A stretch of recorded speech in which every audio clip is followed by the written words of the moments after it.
I know we all have a to-do list that's, 6 miles long and never ending. But how we attack that to-do list matters. So again, it's about strategy. Some people say, oh, I'm going to start at the top because, I like to check things off. But by doing that, we're not putting any strategy behind what we're doing. But that's not looking at what's going to move the needle forward in our business. What's the next thing we need to do to grow to that next level, right? And so if we take that to-do list and we break it out into 4 quadrants called the Eisenhower Matrix, we're measuring each task on 2 criteria. 1, is it important? So important means it needs to get done. The second criteria is whether it's revenue generating. And what you're going to find is that the things that are revenue generating and important are the things that you're going to have to spend your time on as business leader.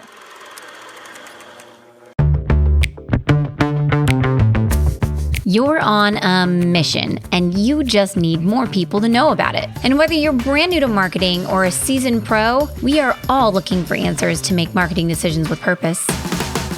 I'm Monica Pitts, a techie, crafty business owner, mom, and aerial dancer who solves communication challenges through technology.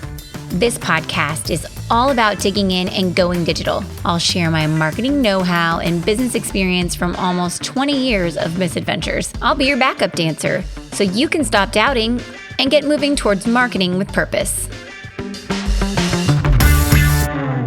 This episode is sponsored by Make Create Design.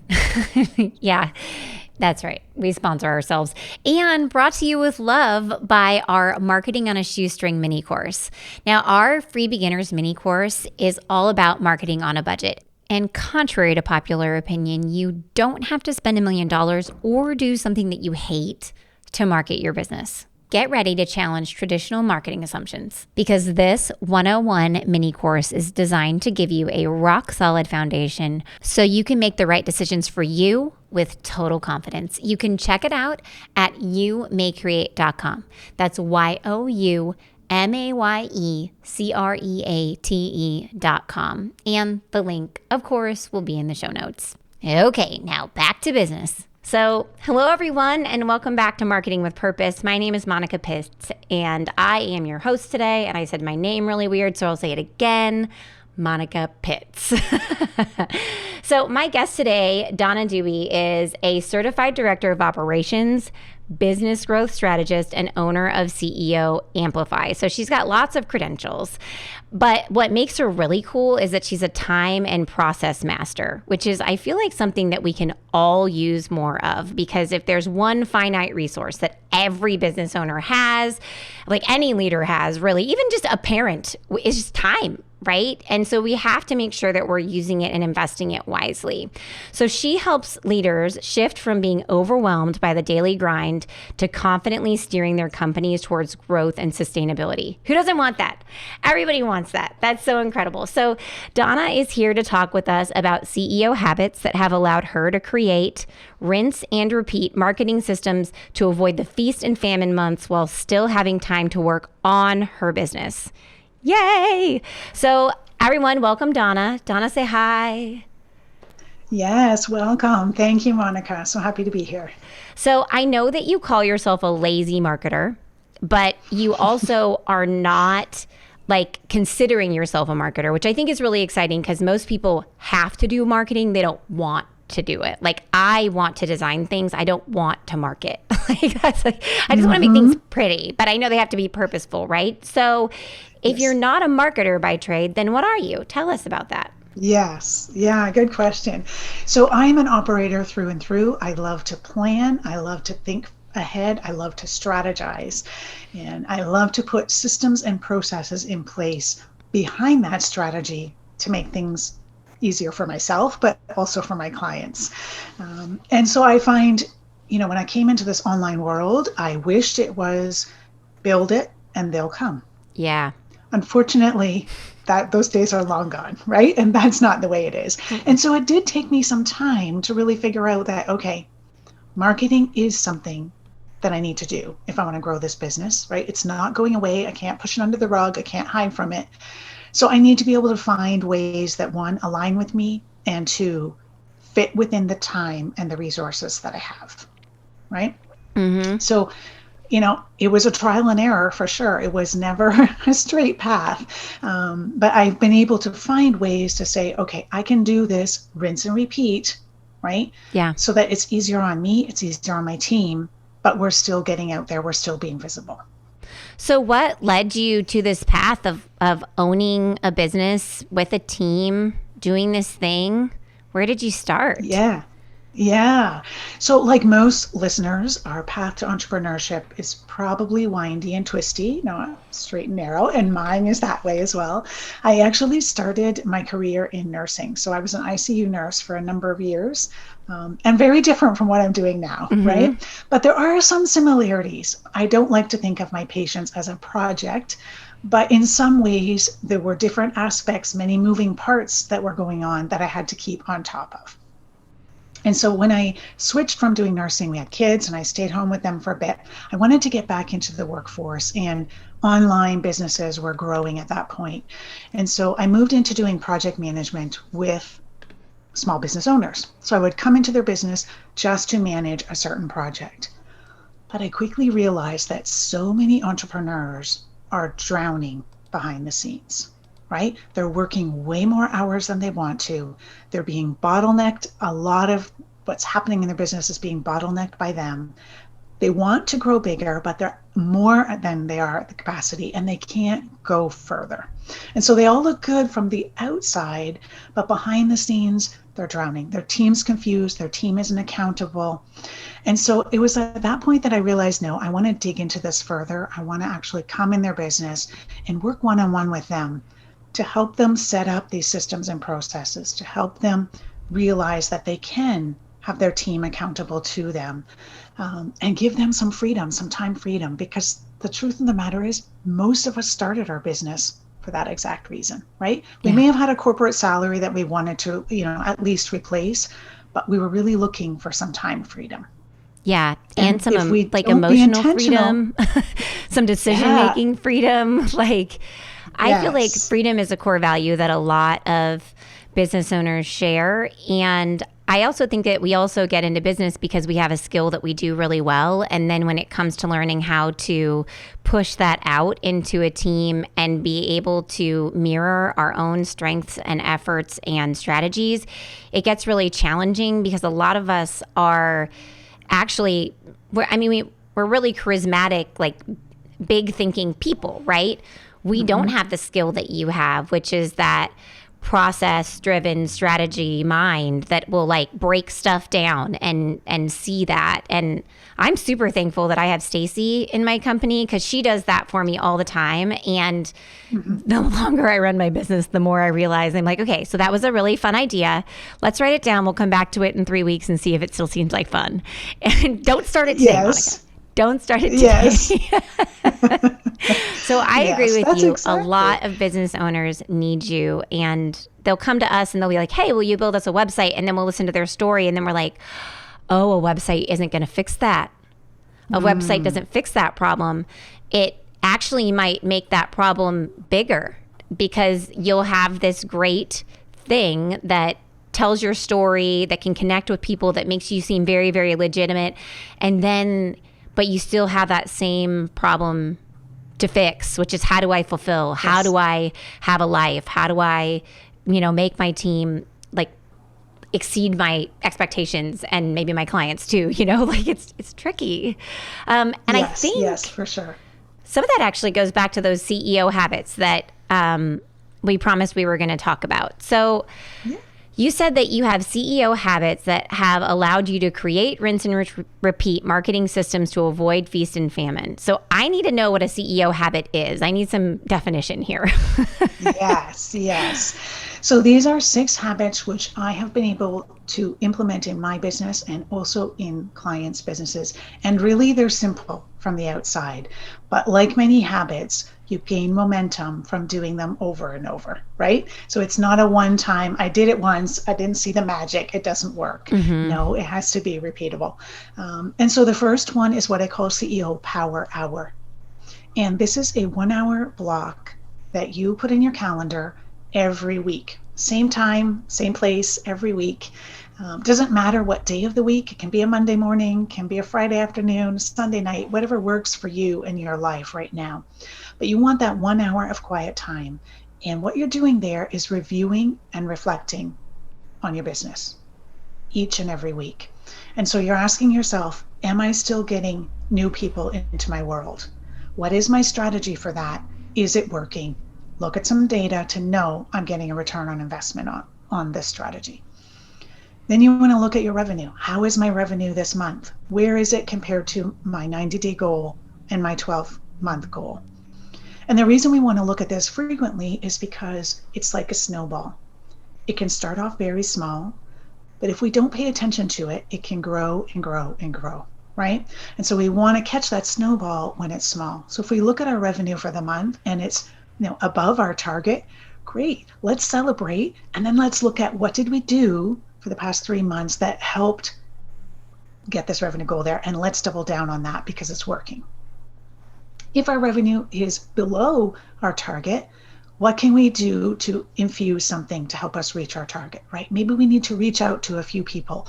Maybe we need to do a flash sale. There's lots of different strategies we can do, but we have to be on top and keep our pulse on that number. Otherwise, we don't know where we are. And I know we've all heard business owners who get to June and say, oh, well, looks like I'm not going to meet my targets this year, right? And they haven't looked at it since they said it in January. That is so, that's one of the reasons I love Stacey so much is that she's like the numbers gal, right? And so even right now, we had an influx of business come in, which is excellent. It often happens in the spring. And then she's like, okay, how many hours can we work and not overwork ourselves? Can we take on a new project right now? Like just like breaking it all down and just like, and then she comes to me and we talk through it all together, and it's awesome. And so she's like, we started 24 websites already. And I'm like, holy cow, our goal for the whole year is 48. And she's like, yeah. See? And it's April. Yes. And I'm like, okay, well, this is a good problem to have. Excellent. Yes, exactly. Yeah. So exactly. I think having another person on staff who is like clear, like a numbers driven human being, because I'm so big picture, it really helps to be able to have a conversation about numbers. Does that make sense? Because having it outside 100%. My brain is a lot easier than me trying to process it inside my brain by myself, not being a numbers girl and all that. And it helps when there's someone there, if there's some drama around the numbers, because sometimes there is, right? It's our baby and we get emotionally attached sometimes. And so, it helps when there's someone else there to just be objective, right? Okay, we wanted this, we're at this. Yeah. Fine, that's the reality. The numbers don't lie. What can we do about it, right? Let's not wallow in it, but how can we move forward? Exactly. And to really, then that's when you kick in and you're like, okay, this strategy, that strategy, right? Because you've got those ideas. Yeah, I love it. So I'm going to have Power Hour and I'm going to look at my revenue. What's my third habit? Yeah, so this is all within the Power Hour.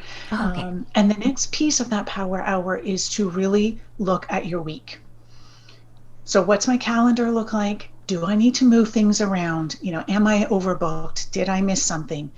And how do I need to reach out to either my team or my family, my support system for help this week?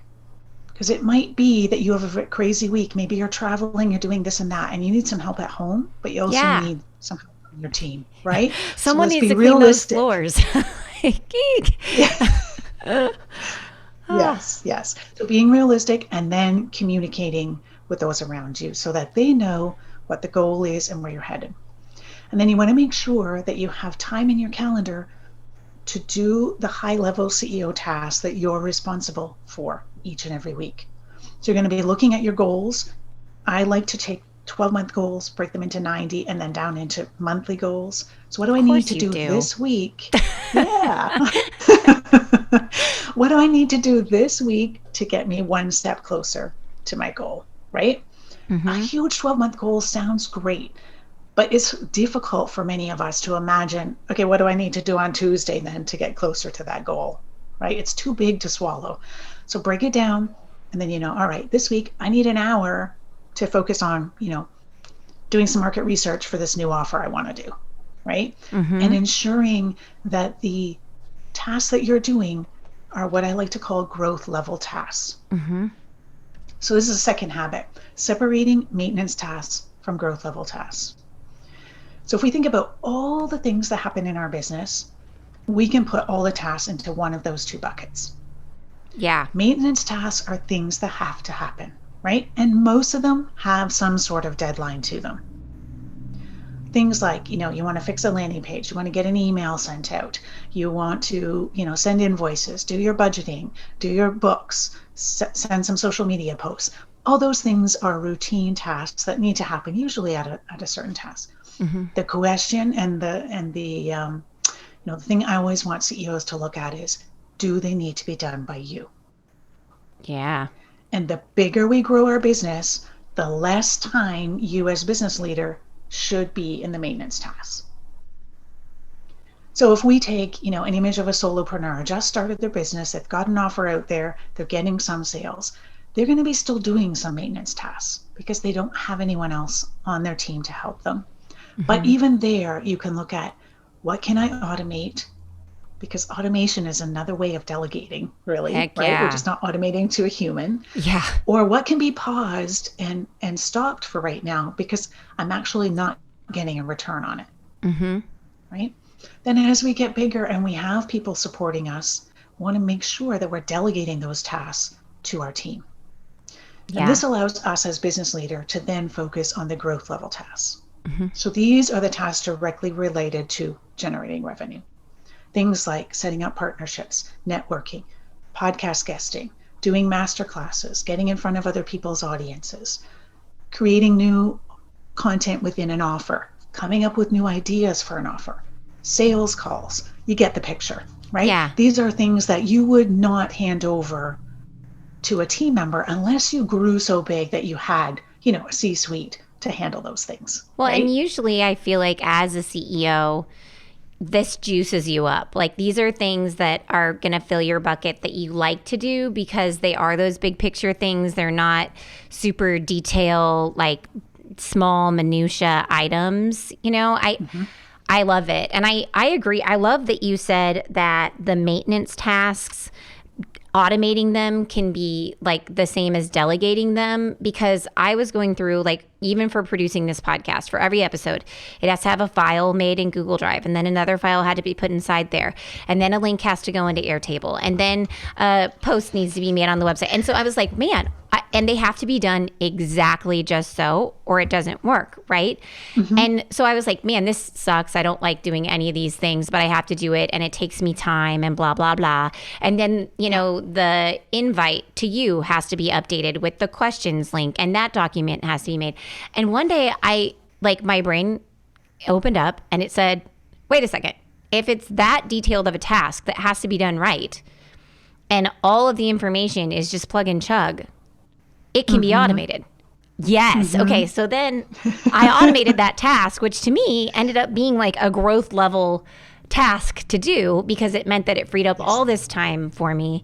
And because it was a one-off task, I felt like it was fun, because I'm the person who doesn't mind cleaning the floors but hates doing the laundry, because the floors only have to be cleaned once a week and the laundry never ends in a family of four. Yes. Right? So I think that is a really good point. Like, when you can automate things, it's like delegating them, and it truly is delegating because you're not having to check over the work. If the stuff got put into the blanks correctly, it should happen correctly if the automation is firing correctly, which, sometimes it doesn't. Right. Let's be real. Yes, of course, right? Tech is computer tech, systems are computer systems. Yes. But you see, what you've done there is you've taken something that you had to do over and over. You've made it automated. You've reduced the time that you need to spend in it. And you've set up a system to make that happen, right? Yeah. Because from my end, it's all professional, right? I think it's being sent by you. I have no idea that there's an automation behind that, right? Because you still have a human touch to it, right? Yeah. But that allows to free up your time and allow you then to do the planning that you do before the episode for the guest and show up here to be your best. Yeah, because there are just so many things that you do over and over and over again. And so whenever I find those things, like I was sending the exact same reminder emails to people before every email. And then I was like, wait a second. Maybe, I mean, like I like sending them because it makes me feel like I'm connecting with you. Yes. but it literally is the same email that I'm rewriting every time. And that's pretty stupid when we like get right down to it. There's something else that we could do, especially because what if I forget a piece of it, right? Like, and then you're left wondering like, you know, you know what I'm saying. Yes, exactly. So we're separating our growth level tasks from maintenance tasks after we have first scheduled our power hour. Yes. I love this already. I love it. And then the next piece of that is what I call your CEO score. Oh. So basically, this is a way for you to measure, am I spending enough time working on my business doing these growth level tasks each and every week? And so what you're going to do is you're going to take the amount of revenue that you would like to make, your yearly target, and divide it by the number of weeks that you want to work in the year. So that'll give you a dollar amount. That's your score. And then each task, it's not really each task, but tasks are then grouped and given different dollar amounts. This is not the amount you would pay someone to do it. This is not the amount you get paid to do it. But those higher level growth tasks are worth more in a dollar sense, right? And so let's say that your CEO score is 5,000 for the week. Then you want to make sure that you have a couple of $1,000 or a $10,000 task booked in your calendar to ensure that you're doing those growth level tasks on a continuous rinse and repeat basis. You have a system for everything. Everything. At first I was like CEO score. Oh man, I am nervous because I'm like, unlike my husband and my daughter, I am not a competitor. Like I'm really not. I just want things to be pretty. So that's why I'm a performer, right? Like, so I'm an aerialist. And I was a gymnast. I just loved to perform. I loved to be like, I wanted to make you feel something. I wanted to contribute that to your life, right? But I didn't feel like I don't need to be the best. I don't need that. I just want to be pretty, which makes me sound so silly, right? Yeah. So at first when you said score, I was like, ooh, that sounds like a competition. But the way that you explained it, it's not a competition because it's just a way for me to make sure that I have a balanced amount of things in my week to make sure that I'm doing what I need to do. So it's about finding balance. I like balance. Yes, exactly. And then as you grow your business and your revenue goal gets bigger, your CEO score will also grow, right? Oh. So if you'll imagine, a small business owner can have a different revenue goal than a huge business like Microsoft. But the CEO of Microsoft is not doing maintenance tasks. No. Guaranteed, right? Yeah. And I'm not saying wake up tomorrow as a small business owner and stop doing maintenance tasks. No, that's not what I'm saying. I'm saying let's look at it critically. Let's take the time to say, wait a second, I repeat this every single week. There's got to be a better way. Yeah. Yeah. You know what? I love that because it is part of our core value, not core values, but like for the last 4 years at May Create, there's this slide that we go through in our goals presentation because every May Create Day, so like every 6 weeks, we have May Create Day where we work like on the business, not in the business, if that makes sense. We only focus on May Create level tasks to improve our processes and our quality of product. And so we go through our goals every time. And there is a slide on that goals that says, like if it feels repetitive, if it feels unmotivational, if it feels like it's taking you forever, there's a better way. And so that's, yes, you are speaking my language. There's a better way. But it's tricky because not all staff members operate that way. They are not necessarily entrepreneurial in their behaviors and in their processes. They do what they do. They produce a great product. And so they like to do it the same way every time. And but it's tricky because everything is evolving, right? And so we always have to be looking at and kind of like helping them see that there is this entrepreneurial mindset that you can adopt for your tasks in the business to make them easier for yourself. And so we just keep saying it on repeat. Yes, yes. There's a And I better think part way. of it too is some concern, whether they're an employee or whether they're a contractor, but some concern that if I change this process and it takes me half the amount of time, I'm going to get paid less.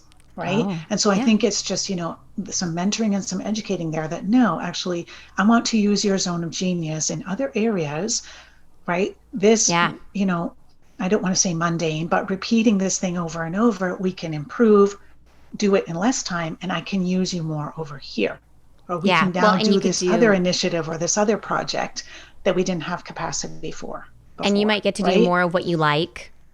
Yes. Also, though, we do profitability bonuses, and the people who've been with us for a long time know that, like, they understand the lucrative nature of that bonus. Like, it could Mm-hmm. be quarterly, it could be like, semi annually or just annually, Yeah. depending upon how the year rolls for us. But like, they understand that it is the difference of tens of thousands of dollars on their paycheck. And so they're like, yeah, I want to get it done faster. Let's do this. But the new people, Yes. they don't, I bet that they do feel like what you just said, like, I'm not going to get paid more for it. So why would I do it kind of attitude. Yeah, Mm-hmm. no, I hadn't even thought about that. And that would explain why our senior staff members have that mentality more, because they're like, oh, I'll get either paid in time off or I'll get paid in hard cash, and that's And dollars. that's Yes, awesome. exactly. Like, who doesn't like that? Yes. Money can't buy happiness, but it can buy you a boat. But Well, that's right. That's right. Yes, for sure. For sure. And then the next sort of CEO habit, if I will, is talking about your to-do list. So I know we all have a to-do list that's, 6 miles long and never ending. But how we attack that to-do list matters. So again, it's about strategy. So if you look at everything on your to-do list, some people say, oh, I'm going to start at the top because, I like to check things off. Yep, I'm a box checker. I like to check things off. I'll admit it, right? But by doing that, we're not putting any strategy behind what we're doing. We're just, randomly picking the top 5 or 10 things on our list when we have the time. The other thing we tend to do sometimes is we might cherry pick. So we look at our list and go, ooh, that one, I really feel like doing that one, right? yeah, But that's not looking at what's going to move the needle forward in our business. What's the next thing we need to do to grow to that next level, right? yeah, And so if we take that to-do list and we break it out into 4 quadrants called the Eisenhower Matrix. But basically what we're doing is we're measuring each task on 2 criteria. One, is it important? So important means it needs to get done, and usually by a deadline, within a week or 2 or a couple of months or something. Like, it's clear there's a mm-hmm, deadline and there'll be some sort of consequence if it's not finished on that time, right? mm-hmm. So as an example, paying our taxes. It's not something we love to do, but it needs to be done at a certain time, You right? don't really have a choice. Yeah, so that makes it important to some degree. The second criteria is whether it's revenue generating. And so then you want to put each task in one of those 4 boxes. So it's going to be important and revenue generating, not Mm-hmm. important, not revenue generating, like that, right? Yeah, And what you're going to find is that the things that are revenue generating and important are the things that you're going to have to spend your time on as business leader. mm-hmm. So it helps you take that never ending to-do list and decide what needs to be done first, right? Because now Yeah, you've taken a long list of many things and broken, it down to maybe 3 or 4 that fit inside that one box, mm-hmm. revenue generating and things that have a deadline. And now you can look at your week and say, okay, this needs to be done. This needs to be done. That can wait till Tuesday, whatever it is, right? The other things on your list, you're going to use those other boxes. So some things you're actually going to stop because it's not important and it's not revenue generating. So you're actually going to analyze and say, okay, you're going to have to look some data to know that, that's for sure. But again, I've fallen into this trap. I see it with my clients all the time. We start a strategy and we do it for a while. And then we see another strategy, another bright, shiny object, and we layer that strategy on. And we layer on another one. Before we know it, we're doing 5 or 6 strategies, but we don't know if any of them are giving us a return, right? Mm-hmm. So start a strategy, let it go for 3 or 6 months, get some momentum, and then let's measure. Yeah, If it's not feeling right for you, it's not aligned with you or your team, and it's not giving you a return on investment, then pause, stop it. The Mm-hmm. world's not going to fall apart, promise. I agree. And I'm like, I feel like I'm in a counseling session right now. This is awesome. Oh I like no. want to put another box in the Eisenhower Matrix for Yes. myself that's like, do you like it? Like, does it bring you joy? Because I think some things are revenue generating, but I have extremely talented team members that have the same skill and they can do it as well. And so some of those things that I don't like as much, I can and I have at times. It just depends on like what you were saying, the revenue, right? So when revenue gets lower, then I have to step in and do sales.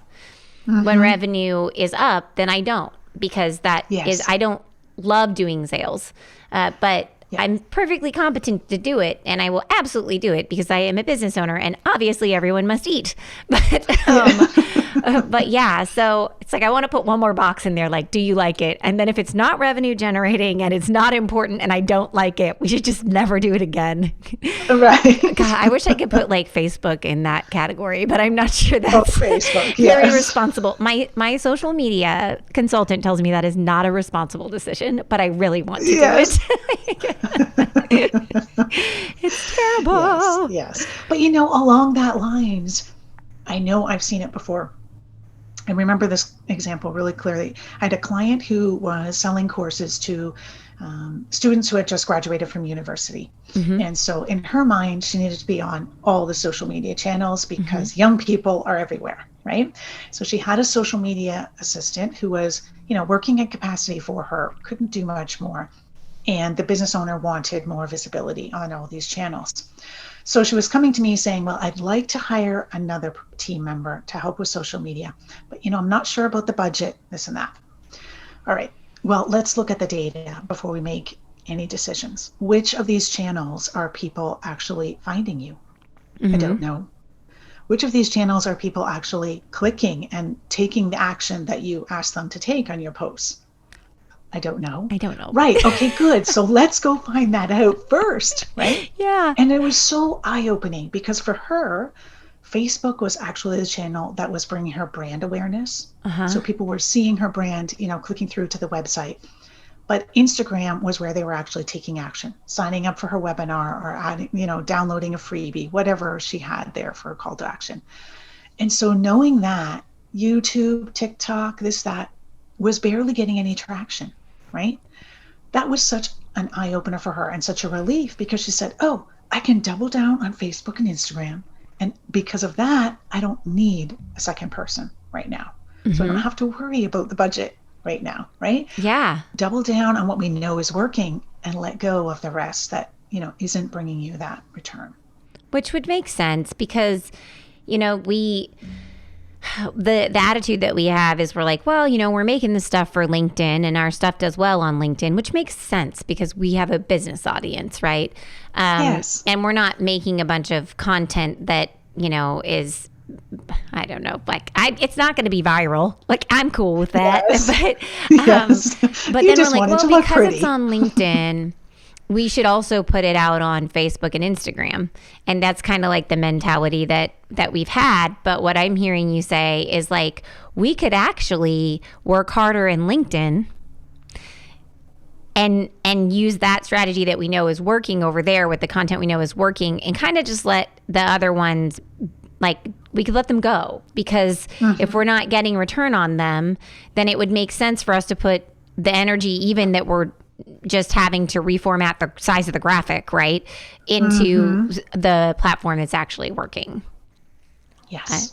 Data. Yes. Right. Look And at you you can with all even, your if you're data. not ready to actually let go, then you can say, okay, I'm going to reduce our posting schedule on these other channels. Right. So I still have a presence, but it's not my main contact. But that's based on the data. That's not based on our feelings about the channel or how we feel today when we get up, right? Because I know we all go through that. Oh, I'm done with Instagram, right? Yeah. And we just want to say I'm finished. But that's actually based and rooted on the data because the numbers don't lie. Yeah. That's awesome. Okay. So we've got our to-do list. What's number 5? Yes. So number 5 is CEO review. And this is really just allowing some time for you to Build time into your schedule for yourself. So many of us are, and especially as women, are more than happy to meet everyone else's demands. And our needs come last if we even get them at all. And so I like to start this with helping my clients build an ideal or a model calendar. I like to call it the scheduling ninja. The And so scheduling basically ninja. what we're doing is having that ninja work for us, not against us, right? And so I want you to look at your season in your life. And the first thing you do, take a blank calendar and you put in, what are my obligations? What are my commitments for my family, my friends, and myself? So maybe you like to have a morning routine. Block that off in your calendar. Maybe you like to have date night with your spouse once a week. Block it off. Maybe you pick up your kids from school, whatever that is. Block off those times. Or you go, visit your Aunt Mary once a month. Block off those times so that you're not getting to the end of the week going, oh, I hope I can fit in some time with my daughter this week. No, you've built time for your daughter this week, because I truly believe in building our business around our life, not the other way around, right? I've tried the other way around. It doesn't work because the business takes over and there's no time to squeeze in life around that. And I like So how blocking you those times. Yeah. preface that too with season of life, because whenever I'm talking to new business owners, especially, I tell them, you have to know what your version of success is now, but you also have to give yourself permission for your version of success to change, because it could change this week and just for this week. And that's okay. It could also change moving forward because something happened, and so, for example, the years that Stacy or I had babies, the version of success in our business was maintaining what we did the year before. Like, can we just do that? Right. And we understood there was going to be a dip. Just, how can we just get through this year? Because it's a big deal in a small staff for one of the leaders to, babies Step are away. a mess. Awesome, but a mess, right? But I think that people are like, well, it always needs to stay the same, and it's not. And I always also I like how you said season of life as well, because it's based on what you need right now, and you're in the center of it. It's not someone else's version of success. That is the hardest piece. I feel like, you go to a conference and there's this person on stage and they're like, oh, well, here's what you need to do. It's like this, and see how great it is. And I a lot of the times, this is going to sound terrible, a lot of the times they're men, and I'm like, yeah, you do not have small children. I can absolutely tell. Or your wife takes care of all that stuff for you, which is incredible. Right. And I'm sure that actually I know that she must be an incredible human being, because you are afforded this incredible opportunity to be here. And maybe that's not how it really works, but that's where my brain goes. I'm like, yeah, that's not possible right now. But I want something that, so that makes me want something that's impossible. While in actuality, I should want something that is possible in this season of life that I'm in right now, that makes me personally happy, not the standards of the human being that's out on stage. Yes, I so agree with that, right? And it's so true when we're picking a revenue number. I see new business owners starting and they're like, oh, I want to make, $100,000 this year. Okay, that's not grounded in anything. That's just a number you pulled from the sky, right? Yeah. So let's see, what do you need to take home to pay the bills? Yeah. Right? That's where we start.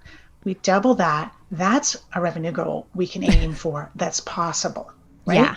If you could pay your bills and, make some profit, pay the taxes, that's a good place to start. We can grow from there, but it's got to be rooted in some sort of evidence and some sort of numbers, because otherwise, you're right, it's just pulling a number and then we get frustrated with ourselves because it was an unrealistic number in the first place and we can't reach it.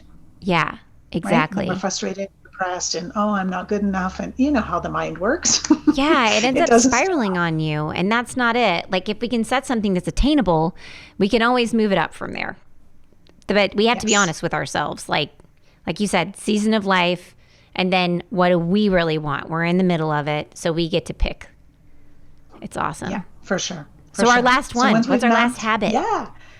Yeah. So then our last habit is really self-care.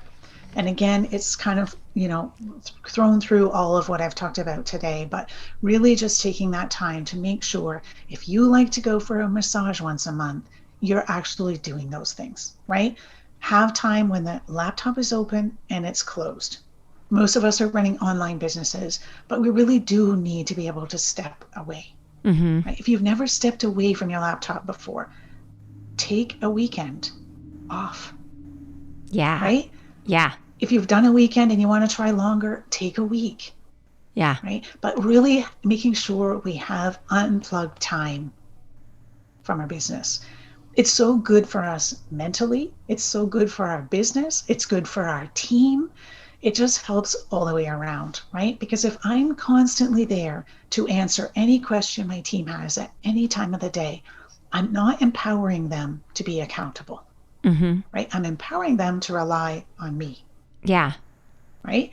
And I then become the bottleneck. Yeah. Oh, so Susie needs this file. Oh, this person needs that. No, these are intelligent people that I'm paying to do a certain task for me, right? Yes, I have to set them up to be able to access those resources, of course. Mm-hmm. But once we have done that, let them thrive, let them grow, and make sure that, you can step away and you have time for yourself.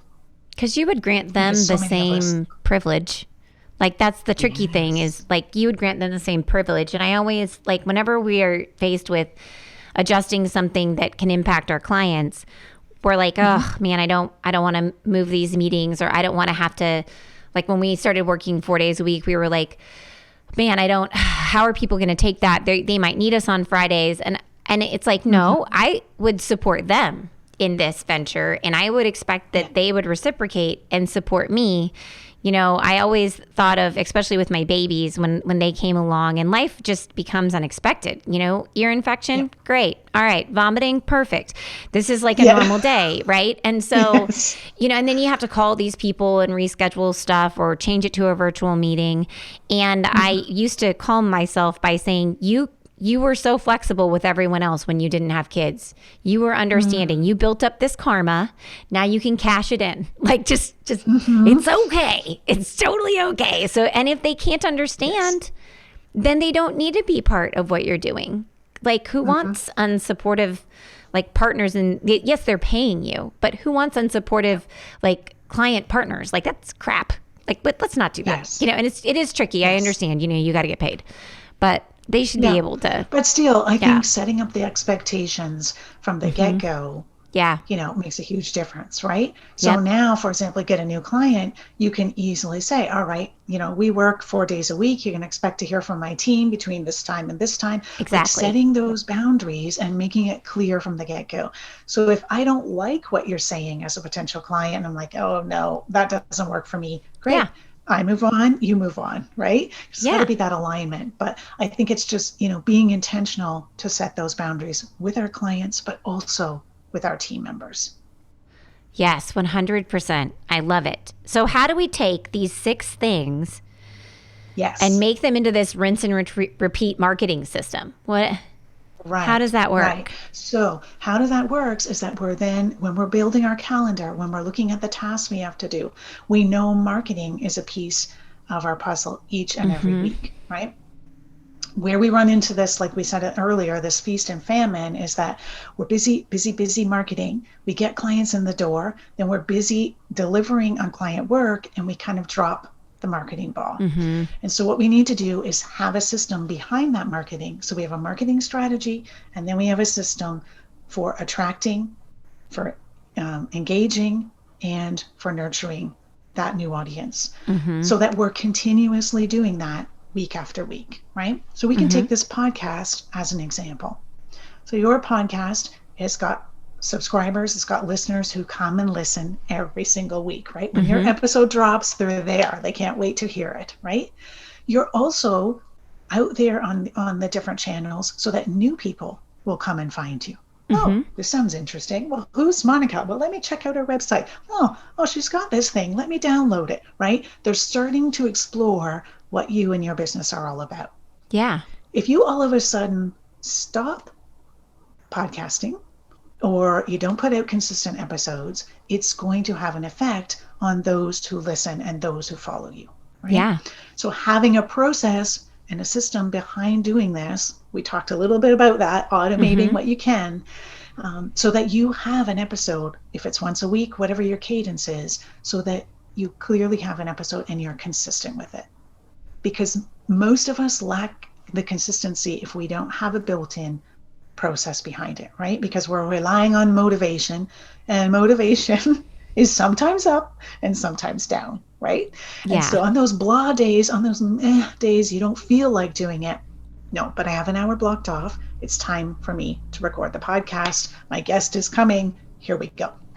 Yeah, I love it. And we do a lot of batching with all of our marketing activities because, and even with my weeks. So this is a week where I'm talking to a lot of people.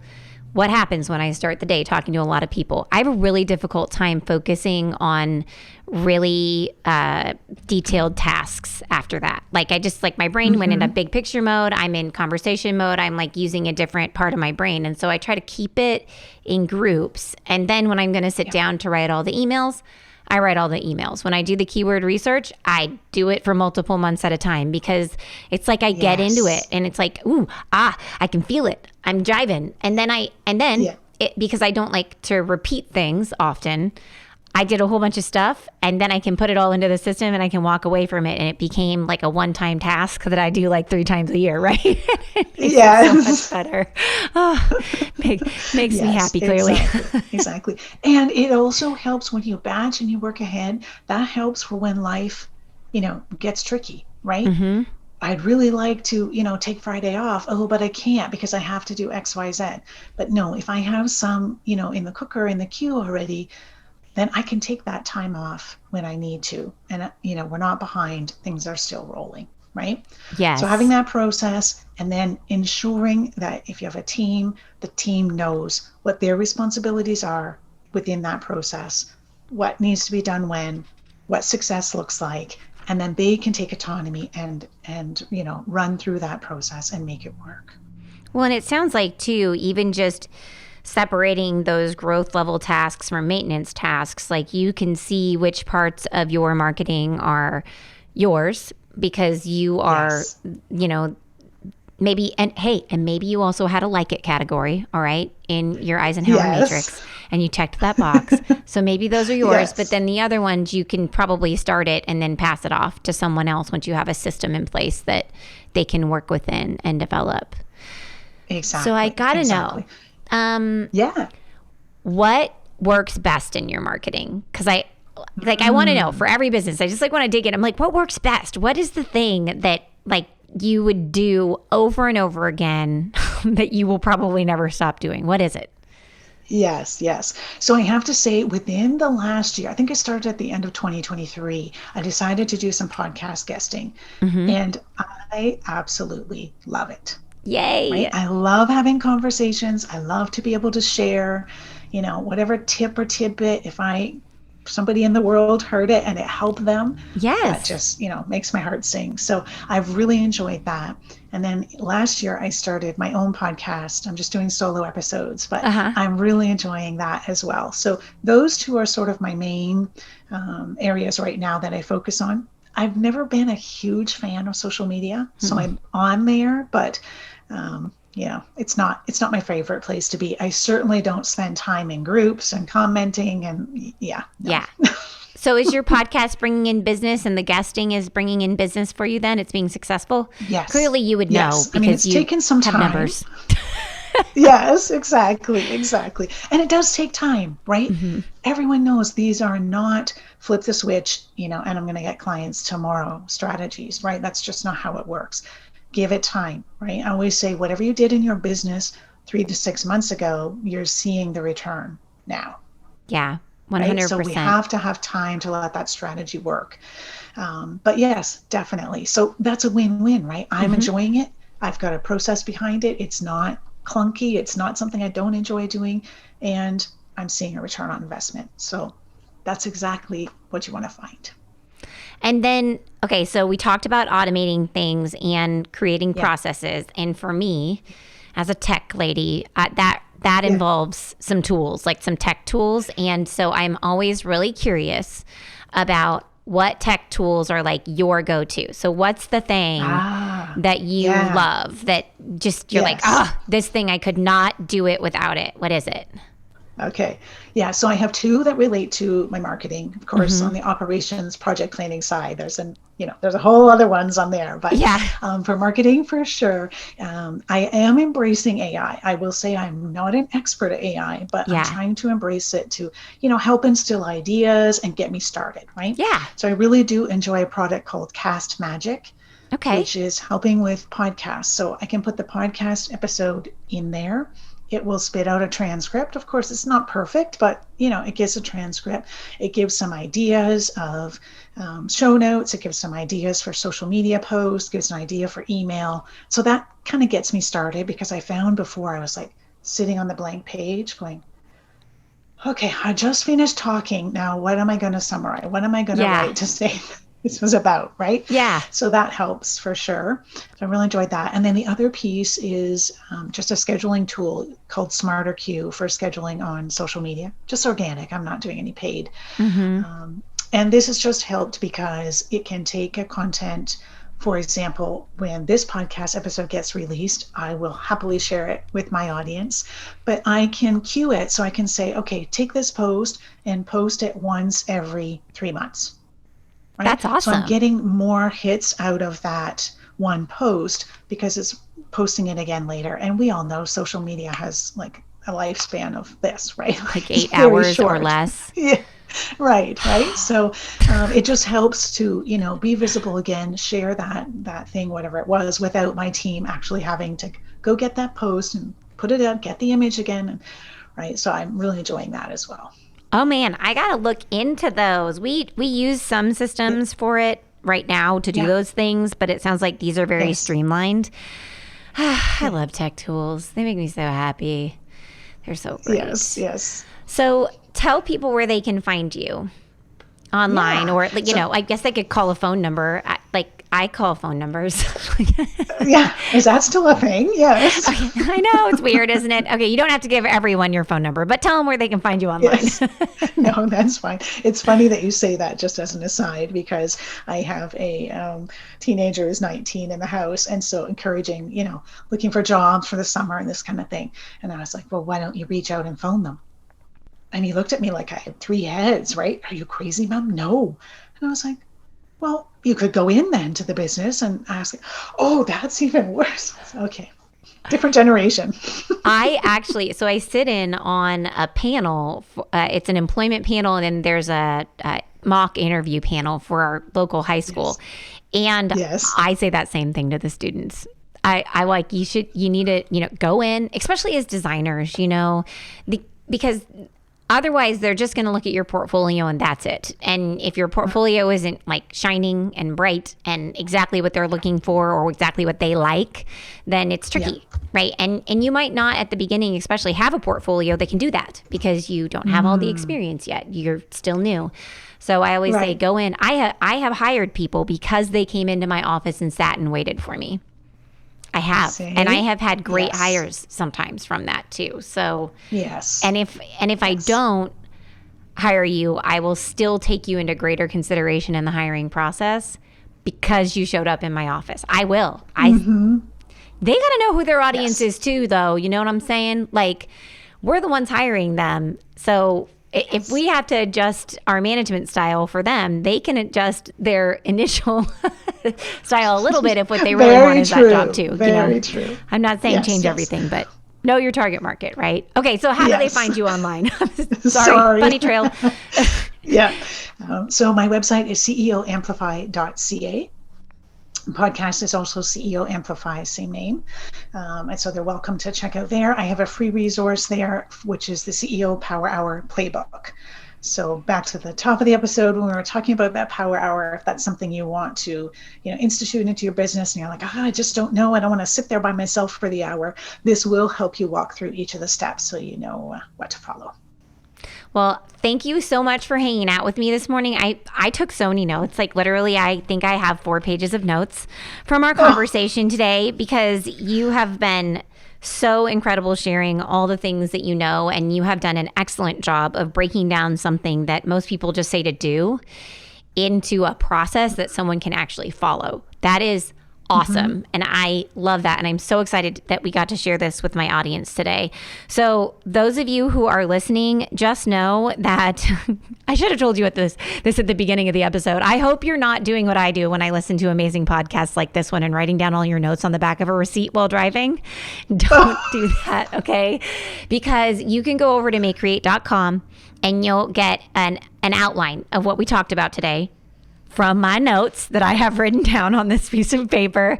And you'll get all the links to go check out CEO Amplify and Donna's podcast as well. So that way you can learn more about how to take this thing that can be really overwhelming and turn it into a scalable, manageable thing. And because that's what Donna's so good at. So yes. And all right. So last but not least, you should subscribe to the podcast, obviously, because that's what every podcaster is supposed to say. But when you subscribe, you get to know about the next episode. It'll just like show up for you. And next week, we are talking about business cards. And we are going to have another actionable episode because I'm going to tell you exactly what to put on your business card and tips for designing it. So business cards are not dead, all right? You still probably need one. And we should make sure it has everything on it, because I just went to a trade show and I can't tell you how many people don't have things like phone numbers on their business cards. Like, it's insane. I was like, what? I'm doing an episode on this. Woo! Okay, so subscribe. And before I let you go, I want to give one more shout out to our Make Create resource sponsor, Marketing on a Shoestring. It is the free beginner's mini course to marketing on a budget. It lays the foundation of creating the right messaging to connect with your potential customer and prime them to buy. It unlocks the 4-part framework for making confident, budget-conscious marketing decisions so you can stop second-guessing and get a clear path forward. And it outlines the highest converting tactics that I know of for new marketers so you don't have to waste time on strategies that will never reach your goals. Hop on over to youmaycreate.com for instant access. That's YOUMAYECREATE.com.